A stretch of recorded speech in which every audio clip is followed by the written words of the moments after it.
Well, that's weird. 14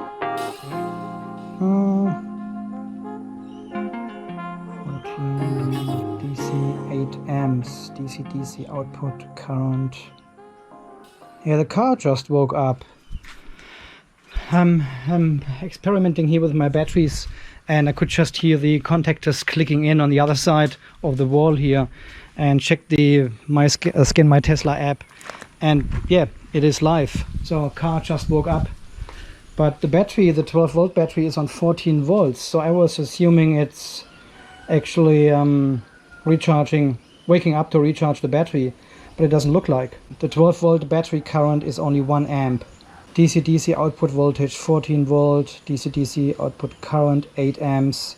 This is from the high volt battery to the 12 volt system battery, 8 amps, 114 watts. So I don't know why it has woken up, because the charger is plugged in, but it's not plugged into the wall. And I haven't used the car for days. And I am actually a bad person. You won't believe it. Look at this. There's a Tesla software update waiting for me to install it on the vehicle. And I still haven't done this yet. Oh, why is the camera so wide angle? Ugh. So I checked TeslaFi on Wednesday morning, I think, and I could see the car woke up at about 11 a.m. or so. And I thought, well, that is weird. Why woke the car up, you know? But then I remembered, hey, I've got this ticket with Tesla, so they may have woken up and remoted in and checked some log files or something because of the Sentry Viewer stuff. But then later on, the message popped up that there's a software update available for the car. Well, while the car is now alive, we can actually go in, because I didn't want to wake up the car, and I think this is only bug fixes again. Yeah, this is the 4425. And this is what I said in my last video. Why didn't I get the latest one? And here we go. A few days later, it came through. So yeah, just let's install this update. There we go, 2 minutes. I think there's nothing new for us. Well, we will see. But why did it wake up just now? On a Saturday afternoon at 5:15. And usually when it tops up the battery, so I mean the 12-volt battery, you can see the voltage is going up to about 14.4 volts, which is the equalization charge for the 12-volt battery. But this one is sitting here on 14 volts, and there's no current going in or out of the battery. So, and you can see the DC output voltage is 14 volts, so it doesn't really recharge the battery either. I'm not sure why it just woke up. Maybe it does it anyway every 2 days or something to check the battery, because it doesn't know the status. It just wakes up and fires the DC converter for half an hour, and then it goes back to sleep. Don't know. Well, now it gets the update, and this will fix our Sentry Viewer. The update starts in 30 seconds. I'm amazing. I just went into the car to check the Sentry Viewer, and I forgot to click record. So I was talking about the Sentry Viewer problem, which still is there, by the way. And then I triggered the update from the car again. But I forgot to click on the record button. Okay, so this is now 10% in the make, and I'm 100% sure Sentry Viewer will work afterwards, because it does a restart, and this fixes the Sentry Viewer problem. Not the update, the restart. All right, let's check back in 25 minutes. The fan for the aircon still runs. All right. Update is already done. That was quick. Okay, what's new? Autopilot set speed. We had this already. Spotify improvements. I think we had this already. Media search. Yeah, we had this in the last update. Media sources. Yeah, we had this. And the voice command language as well. Nothing new for me, it appears. Well, what a shame, huh? Just a bug fix update again. But let's check the Sentry viewer at least. Launch viewer. And I'm 100% sure, yep, there it is again. Here's my timeline. Nice.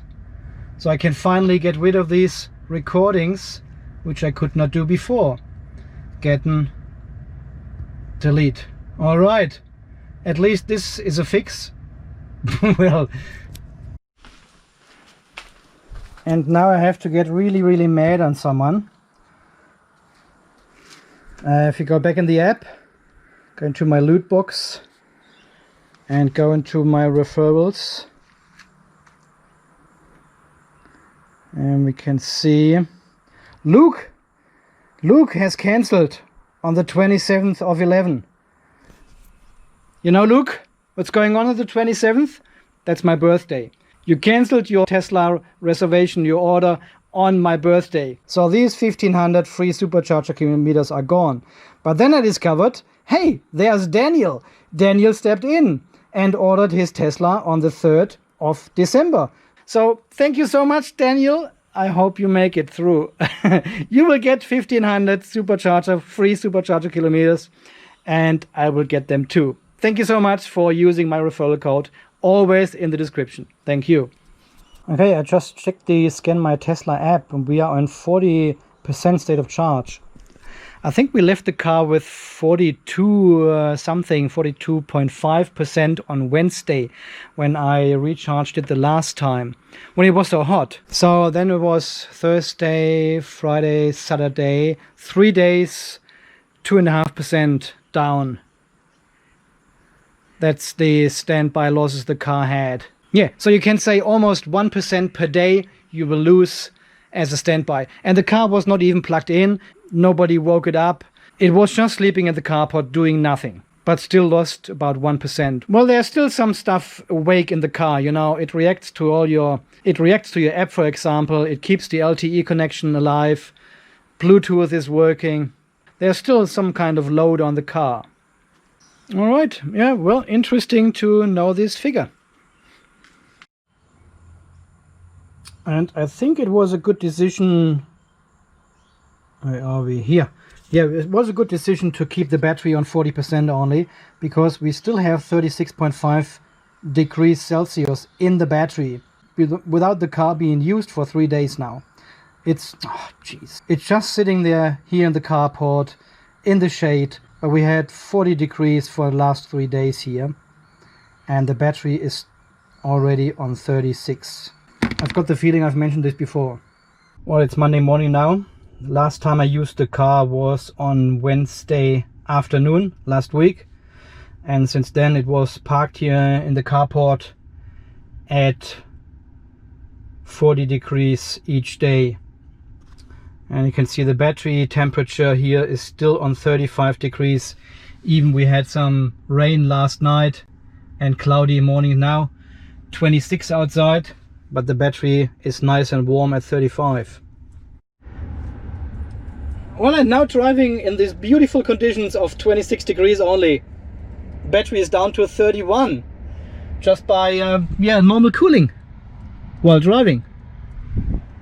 This is just air-cooled battery.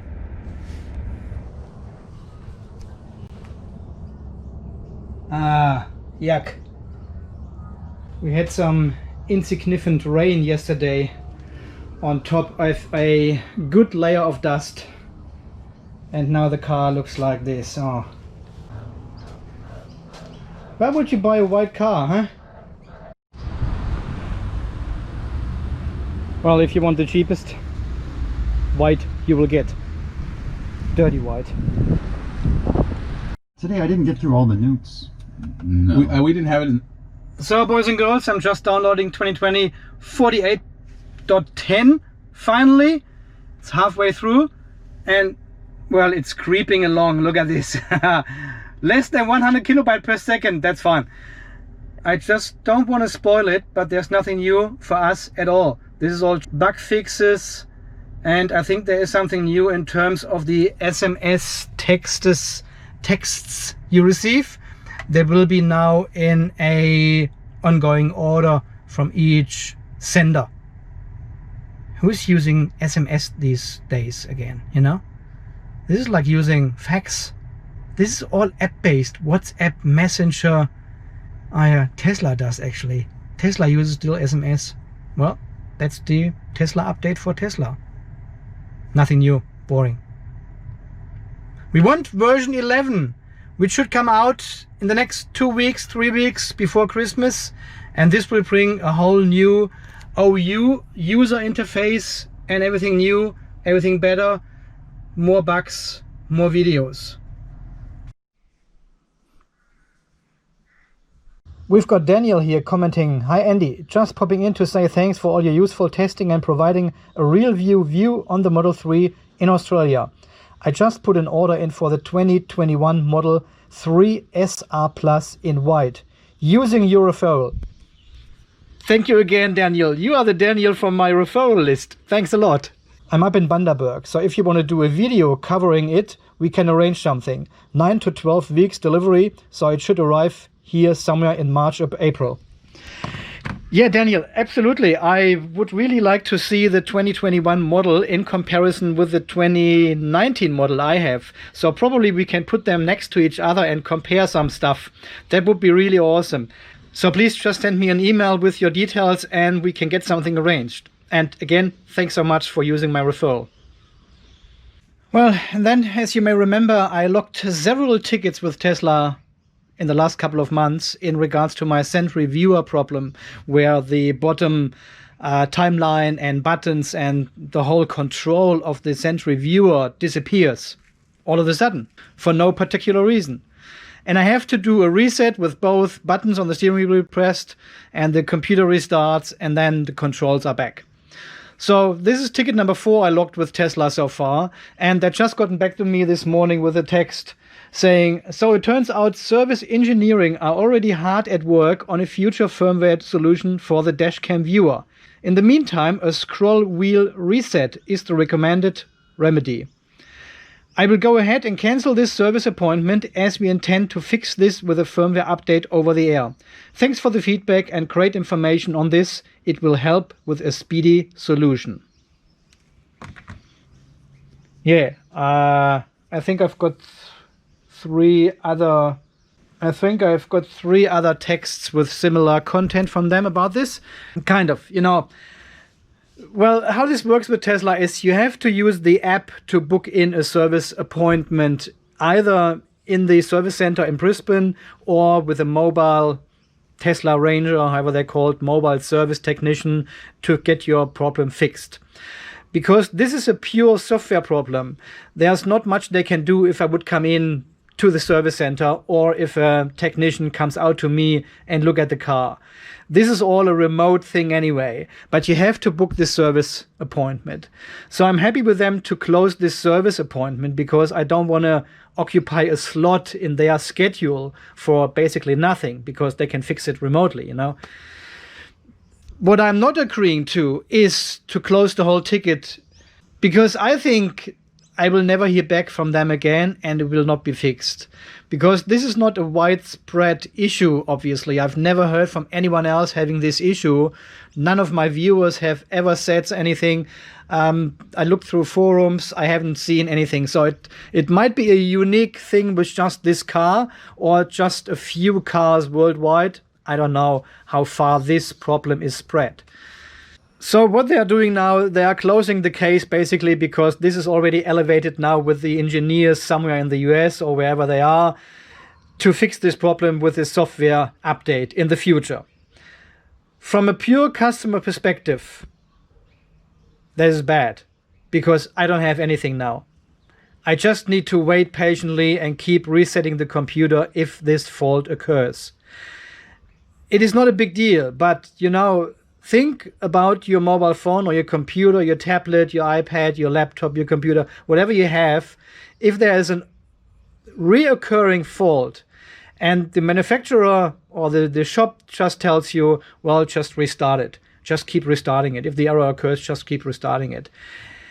Yes, it will be fine until there is a fix. But if this is an ongoing issue and you need to keep restarting your mobile phone all the time just to read text messages, for example, This would be super annoying, right? This would be 100%, this would be extremely painful, 100% annoying. And I don't know, this is their service system from Tesla, you know? I'm working in an IT service desk environment as well.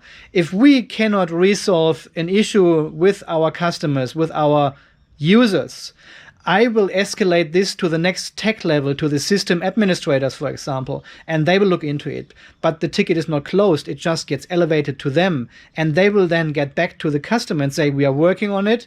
We give you a rough time frame. We will push out updates. We will do this. We will that. They liaise with the customer to get this resolved. They are not just closing the ticket because the problem is not going away. Even if it is a simple problem the service desk cannot handle, the next level may be able to handle it, and they have to liaise with the customer then, with the user. But if the customer looks into the ticket system, the ticket is still open. The customer can see what is going on in the ticket. You know, people who are working on this case, they're putting information in this ticket and the customer can see that. With Tesla, I've got nothing now. I've got this last SMS now, and that's it. Again, from a customer perspective, super bad. Super bad customer service. I'm not saying they are not working on this. I'm not saying they are just making things up to keep me quiet or something and to close this ticket. I know they are under pressure to don't keep these tickets open for too long. You know, they need to close them as quick as possible to free up space for other customers. They need to close these tickets in a certain time frame just to maintain their SLA. So the only option for me is now, if it happens again in the next couple of weeks, I will look another ticket number 5, and keep pushing for a solution for that. I've provided them with all the information, sent them photos, videos, long texts, what I've done to test it, to narrow down the actual issue. And, well, I don't know. Look, I'm not trying to be overly negative here on Tesla or something. I'm really a Tesla fanboy, you know, but certain things need to be said.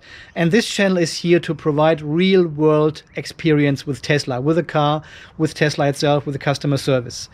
And this is more a negative experience, again, from the customer service perspective. And I'm not here, and this channel does not exist to tell only the positive things, to make things as colorful as possible and to grow beautiful, colorful.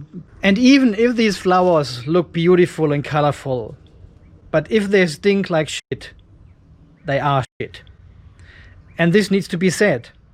Yes, I know the Century Viewer problem is just a very small problem, and I know it's not significant, but you know, it just shows you how they handle customer services.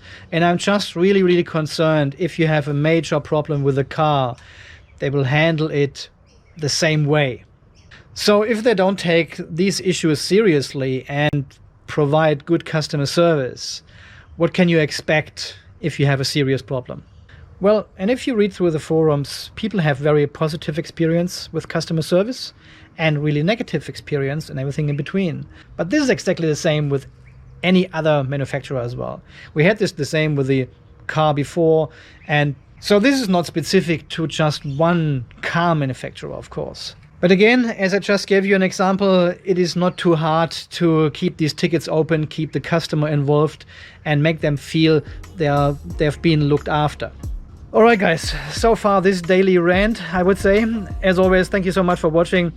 I'm signing off now. I'm going to Brisbane, pick up more batteries for the Off-Grid Garage here, my other YouTube channel. If you haven't watched it yet, well, 1,800 subscribers in 1 month cannot be wrong. So thank you again for all your support here on the channel and on Patreon. And this is Andy from Unplugged EV Australia, signing off. You stay charged, and we will see us again in the next video very soon. Bye-bye.